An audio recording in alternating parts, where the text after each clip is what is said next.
You are mighty warrior, great in battle, Jehovah is your name. You are mighty warrior,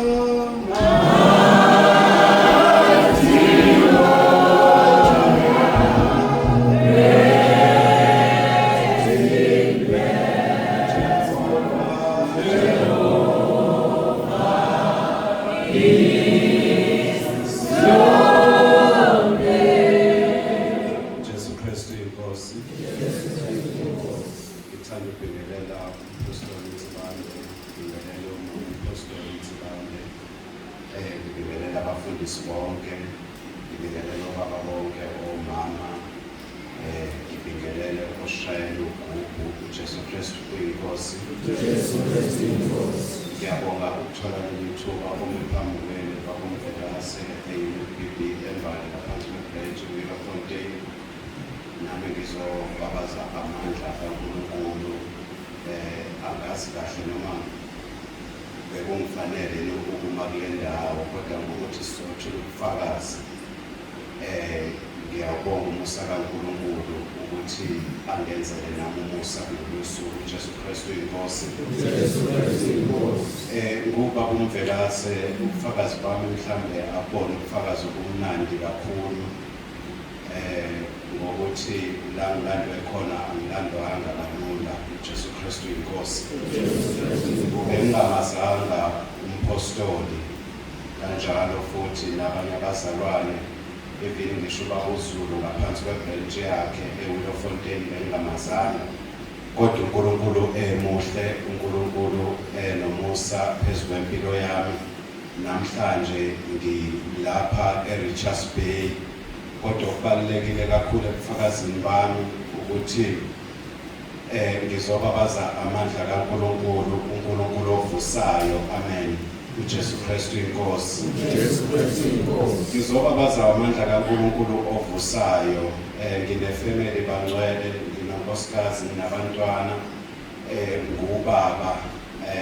Angenzanga kahle uNkulunkulu, kodwa ngiyambonga uNkulunkulu uNkulunkulu ovusayo ukuthi ngelinye ilanga ziningi ikhathi la akangiphephise khona, kodwa kubalekile kakhulu ukuthi ngimbonile uNkulunkulu evusa umntana wami omncane ogama lakhe kuthiwa uLubanzi, ngoba sametha lelo gama ngesimo sokuthi sibuka uthando lukaNkulunkulu Lubanzi. Ngingasho nje ngokumafuphi ukuthi uLubanzi mayifika ireport sivalele kwelinye igumbi esibhedlela sesimhambisile ngenxa yokuthi wayexinekile. Kwase sekufika ireport samthatha nje engaphilile, ewumntwana okade ekhishwa isisu. Mase sebefikile esibhedlela batholakala ukuthi umthamba bawutholi, kwaze kwathi nje ukuqhubeka isikhathi mhlambe kwaphela noma i-hour.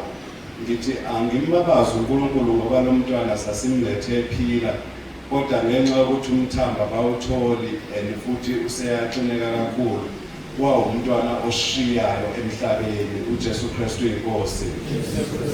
Kodwa uthe kusekulokho kudunguza senokukhala erumini, kwathiwa isimanga inhliziyo yalomntwana ayifuni ukuyeka ukuma. Yebo yena uyezwakala ukuthi useshile, kodwa inhliziyo yakhe udokotela ngangengikwazi ukuthi ngimfeyile umntwana ngoba ngiyayizwa inhliziyo yakhe ukuthi lokhu liqhubekile, noma engasenzi lutho, noma esewumndondo sengizwe ukuthi kwamphefumulo awusekho emzimbeni wakhe, kodwa inhliziyo yakhe yayilokhu liqhubekile. Ngizobonga amandla kaNkulunkulu ukuthi uNkulunkulu ovusayo wangibuka kakhulu ngamehlo la engaze ngadabuka, kanti mhlambe kwase sekuyisikhathi sokuthi angitshele ukuthi wendoda engazi ukuthi sizohlukana manje. uJesu Kristu inkosi. Ngithi ngiyambonga-ke uNkulunkulu ngila eRichards Bay namhlanje ukuthi uNkulunkulu nami noma ngiyisoni kodwa ungenzela umusa. Nami uNkulunkulu noma ngiyisoni izono zami ziningi, enginazo nekade ngizenza ezweni, kodwa wangenzela umusa ukuthi angilethe kule ndawo eyenza kahle, ephila ubungcwele, kanjalo futhi ukuthi ngikwazi ukuhamba ngenkambo efanelekile.